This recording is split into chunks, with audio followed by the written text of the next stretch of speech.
Hey, I'm Dave. Welcome to my shop. Today in Dave's Garage, we're going to take a look at the steps that I took to almost triple my output speed in Final Cut Pro.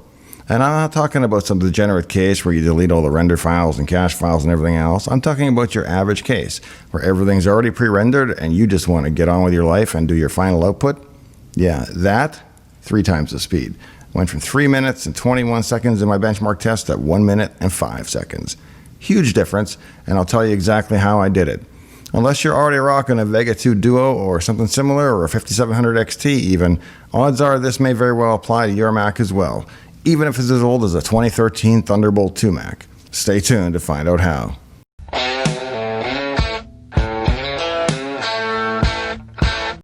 What I did is I tried to do something that emulated my actual workflow because I didn't plan to make a video on this. I decided to after I saw the results of what I did. But I was just trying to make my machine a little more responsive because timeline scrubbing was getting pretty bad for 4K, especially if you're doing multi-camera and you had the little camera previews up. You couldn't even really do that on my machine.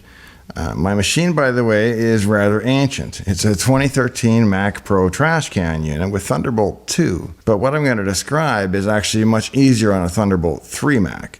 I'll put a link in the description to the information that you need in order to do it on an older Thunderbolt 2 Mac. The steps are not that scary. It's not like you're building your own kernel or anything crazy like that. So basically all you need to do is turn off code signing and run a script. So I'll put a link in the description, which you can follow along with, and that's all I did. Because I didn't invent this wheel, I'm just rolling it along. In fact, the script that you can get on eGPU.io, which is the one that I use to enable the Thunderbolt 2 support, is community supported. So I sent the dude some cash because, I mean, it was that good. It just worked. So if it works for you, you should do the same. Flood the man with cash. So let me tell you what it is that my workflow actually is so that you know what it is that is sped up. And I'll be rather technical here for about the next 30 seconds in terms of video stuff, just in case Gerald Undone is watching. I don't want him busting me in the comments, so I record from a Sony Alpha 6600 in 4K pumped into a Atmos Ninja 5 recorder that records in ProRes 422. That goes to an SSD, then when I'm done recording, I just pop out and I plug into a cable that's plugged into my Mac, and I import the footage, and that part's all really quick and painless now, much better than SD cards. I didn't actually foresee a big need for an external video recorder, but now that I've had just the SSD as a little cartridge that I just move back and forth, it's so much nicer than SD cards. If that's what you do and you do a lot of it, treat yourself. Get an external recorder just for that reason. Or a camera that has USB-C support that you can plug an SSD in that way. But the days of SD cards, that's for weddings, baby, not for desktops. Anyhow, I bring the footage in 4K, and from there I apply what's called a Leeming LUT, which is a lookup table, which is a color cube so that for every color in my HLG3 footage, it maps it to something a little more tasteful. I then do some color grading by bumping up saturation and contrast, and I've overlaid a title because I often have titles in my video. And I put transitions on the title because I sometimes have a few transitions. So what I did was I created a 45-second sequence that was fairly representative of my actual workflow. So after the project was prepared, I let it do all its pre-rendering because by the time I get to the final output on a project, everything generally is pre-rendered. That process certainly can be accelerated, the pre-render process, but I don't find that it lags much behind unless I've just made a recent change and I'm waiting to see the rendered version of that little section. That's the only time that I feel like I'm really gated by the pre-render. So I really wanted to know what was the impact on the actual final output in 1080p, which is what I've been targeting lately for YouTube. So once everything was pre-rendered and ready to go, I timed the final output and transcode. And that is a step that went from 3 minutes, wait, I got my book. Let me check the real numbers here. I don't want to misquote it here. 3 minutes and 15 seconds to 1 minute and 7 seconds. So almost 3 times. I wish it was a couple of seconds more, so it really was, but it's not quite. Pre-render was surprisingly not that much different. I don't know, pre-render may be more CPU dependent, it seems. There was some improvement, but from 43 to 30 seconds, but not huge. So, what was the cause of this massive increase in performance? And the short answer is a new GPU. And yet, I'm running this old crazy Mac that you can't upgrade anything in except for RAM. Well, that's not actually true because I actually sent the whole thing out and they put a new Xeon in it, 6 cores, 3.5 gigahertz with some turbo boost, so it actually is. It's a reasonably fast CPU. It's like on a good day, it's kind of just less than the new lowest end Mac Pro. So that's how far we've come in 7 years. The absolute best of the best is now just slightly slower than the worst of the worst. The answer to how I put a new GPU in a trash can Mac is the same as it would be for an iMac or for a Mac Mini. And the answer is Thunderbolt. Now in my case, I only have Thunderbolt 2. And I keep reading that, oh, well, you've got Thunderbolt 2, you've only got 20 gigabits. 20 gigabits, that's nothing. You're going to be gated and throttled, and it's not internal, and boo-hoo. Not true, apparently. And I know this for two reasons. One is that, not to go on too much of a tangent, but I just finished building a Ryzen 3970 PC for my Windows stuff. And it's a smoking fast machine, but I'm so used to Thunderbolt 3 and the peripherals and everything else that I really wanted it, even though it's not fully supported on the 3970. I did a little hackery, and I got the card and the cables and the drivers, and I kind of mixed and mashed it all together from Gigabyte, the vendor. Tried it, and it actually worked. So I have Thunderbolt 3 with full video and full 40 gigabit transfer rates, and it works great. So what I did was I took a GTX 1070, and I ran all the Geekbench tests on it with it internal in a PCI 4 slot. It's only a PCI 3 card, but the motherboard's PCI 4. Doesn't matter, it's really running PCI 3.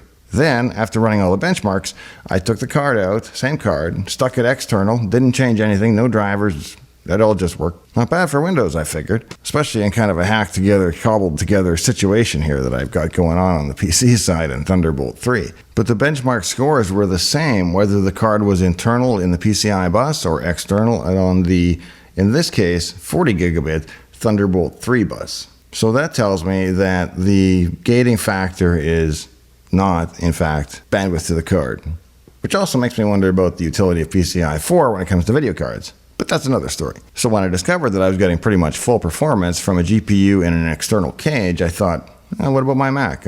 Technically, it supports it. Why don't I try it? I already had an external enclosure because I have two 6 terabyte Samsung SSDs in RAID 0 in an external enclosure that is 2 PCI slots. It doesn't have a power supply, but I took the box and I kind of jerry-rigged up a power supply cable to my existing internal power supply and put it all together, fired it up, and it worked. And I thought, cool. So I'm going to stop there before I blow anything up. And I ordered the Razer Core X with everything but the RGB lighting, because who wants a bunch of LEDs? No, to be serious, in my case, it goes in a cupboard, so there's no point. My Mac Pro sits up on the desktop, and then the RAID cage and the GPU cage go in a cupboard that's got some cooling fans and sits underneath everything, so it's all hidden away fairly nicely. In my case, everything is connected via one of the 6 Thunderbolt 2 ports by a long Thunderbolt 2 cable that runs down into the cupboard, and then there's a Thunderbolt 2 to Thunderbolt 3 adapter, and the Thunderbolt 3 port plugs into the RAID cage or into the GPU box. And what to put in that GPU box? Well, since I had just bought a 5700 XT for the AMD build, I poached that for a bit, stuck that in the GPU cage, ran all my benchmarks, was so impressed I ordered another one, put that card back, and now I have two 5700 XTs. Yeah, I've just bought 2 AMD cards like the week they announced all the new NVIDIA 3000 series. What are you going to do? And by the way, if you're thinking, yeah, this only works on AMD anyway, actually not the case.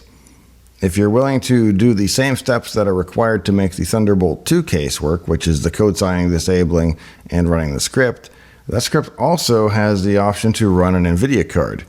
I haven't tried it. I don't know how well supported it actually is, but it sounds like people are pretty happy with it. So I was confident that the 5700 XT was going to be supported because they now sell an iMac with a 5700 XT. The only difference is it has 16 gigs of memory and mine only has 8 gigs of memory. Now, if you're already running a modern Mac Pro and you don't have a Vega II or a Vega II Duo, then likely the lesson and the takeaway here is that if you have an older video card, then upgrading to contemporary cards, and I know your machine's not that old, of course, but upgrading to a contemporary card or a better, faster card can make a significant difference now that Final Cut has actually been optimized in the latest versions to use the GPU. If you go back 2 years and you look at any eGPU reviews, they're all like, well, it didn't do anything because Final Cut doesn't use a GPU. Well, it does now. One of the things I did in my testing was to monitor the GPU usage during each of the tests. I was ultimately more concerned with the number that came out at the end and the timing, but it was interesting to see that with the 5700 XT, the CPU got busier because the GPU seemed to be able to take more work on, is my guess. So it was loaded much of the time, and the CPU was loaded much of the time, so everything seemed much more fully engaged than with the old D500s. There were 3 GPU packages available on my Mac, the D300, the D500, and the D700. The dual D700s is slightly faster than my dual D500s, but by the Geekbench scores, the very fastest results ever from a D500 are still less than half of what I just cranked out with an eGPU and a 5700 XT in a cage. So in terms of Geekbench Metal scores, and Metal is the API that Final Cut and a few games use, but more importantly that Final Cut uses, and that's where we want to see our improvement. An AMD Radeon Pro Vega runs something like 61,000 in Geekbench 5 in its Metal test, whereas the best number from a 5700 XT is 62,000, slightly more. The best number that I turned out was 60,000, well, let me check the numbers. 60,110 was my peak Metal score. That puts it in the territory of the Vega 56 to Vega 64. The Vega II is significantly faster. It can push another 50% probably into the mid-90,000s, especially if you have the 2 Duo. Though surprisingly, and it could just be that the Metal testing doesn't take advantage of it, the Duo does not test out much faster than the regular. So you might be thinking, well, your Final Cut case must be some weird case that you're getting a 3x performance boost, because that's just not really realistic. And yet, the Heaven benchmark went from 23 frames per second to 65 frames per second. In fact, 65.8. So if I round up, that's 66. Still not 3 times exactly, but it's close. In keeping with the almost 3 times, the original Metal score was 22,000. So the jump from 22,000 to 60,000 is again almost 3 times. And if I wanted to be even more clickbaity than I probably already was when coming up with the thumbnail and title for this video, I could have done something like double your speed with this amazing little dongle. Because for some reason, having a display plugged in, even a dummy display, which is all this is, it's like a little 4K display built into a dongle, which causes the card to believe there's a monitor plugged into it, and for some reason, this speeds up the system. Not the system, but the GPU in that case. I don't understand why that is.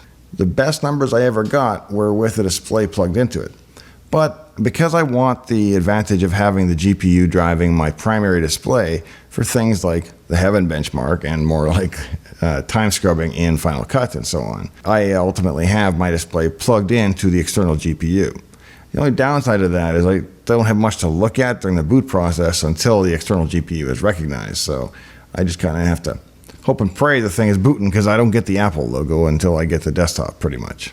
You can get around that by plugging your display into DisplayPort or into HDMI, but then you won't get acceleration of the desktop. If that's not important to you, if your desktop's already fast enough and you really just want the render speeds accelerated in Final Cut, then leave things the way they are, use a GPU for rendering in Final Cut, and leave your desktop display unchanged. And in fact, if you have an iMac, you kind of have to. And the iMac is probably another case where I would test this crazy dongle.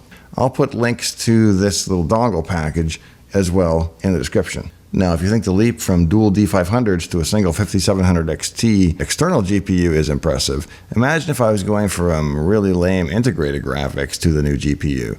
Then it would be probably some number like 10 times. I could get 10 times the click rate, but that's not the case I tested. So at the end of the day, what Macs does this apply to? Well, if you've got a new Mac Pro that you could just slap cards into, it probably applies to anything that's got an older card than a 5700 XT. But it really depends on how good or bad your current video card is and what you can replace it with. And of course, there's nothing to stop you if you already had a 5700 XT from upgrading to a Pro Vega II Turbo 3D Max Deluxe. You may not get a huge benefit, but there's probably still 50% to be had there, and if you're doing this all day, every day, that may be worth it. For iMacs and Mac Minis, it will apply to anything that has a Thunderbolt port. And again, if it's Thunderbolt 3, this just works. Plug in the cable, close your eyes, turn it on, you're done. Well, pretty much. But if you're doing Thunderbolt 2, like I said, it takes some work, and there'll be links in the description. I honestly think it's worth it. But it's not like you're editing the registry or entering complex paths or anything like that. You are literally just running one script with code signing turned off. It's not one of those things where, ooh, I got one letter wrong and now my machine won't boot. Not a guarantee. Your machine may not boot. And I found that even on the Thunderbolt 2, it's very well supported in the OS. You still get the icon up by the clock. You get the disconnect GPU. Everything works just like it should. I don't know why they didn't enable it for us, but hey, I guess they probably didn't want the test hit, but it works great as far as I can tell. So the punchline then is that the new GPU acceleration that they put into Final Cut really leverages the video card, and the better your video card, the better performance you're going to get. So if you've got an older Mac with a slower video card and you do any amount of video editing and transcoding and that kind of thing in Final Cut, or especially if you do any gaming, which not many people do, but hey, maybe you run Heaven Benchmark and you sit there and you look at that all day. That leaped like 3 times the frame rate for me too. So by all those metrics, absolutely worth it. Cost of the Razer box, I believe, was $299, and cost of the card was $335. Slap them together, it comes with a power supply already built in. The two that are approved by Apple, as far as I know, check their website, but are the Razer Core X and the Sonnet. So the Sonnet doesn't look quite as nice, but you might be able to get a little bit cheaper. Sure, it works just as well from all reports. I would stick to those two because they have good cooling systems and they are officially supported by Apple, so you won't just get a software update one day and then, oops, it doesn't work anymore. Unless you're in a Thunderbolt 2 case, which all bets are off because that's not official. But hey, I can't imagine they'd break it, right? Not Apple. Things will work forever. Now, back to my PowerPC. If you like this video, do me a favor and give it a thumbs up. If you thought it was crazy and stupid, give it a thumbs down. Sipowicz used to say on NYPD Blue, do me a solid. Click the thumbs up button. If halfway through you're thinking, where's this guy been all my life? Subscribe. That's where I've been. I'm just in it for the subs and likes, so please consider subscribing to my channel. Thanks, and I'll see you next time.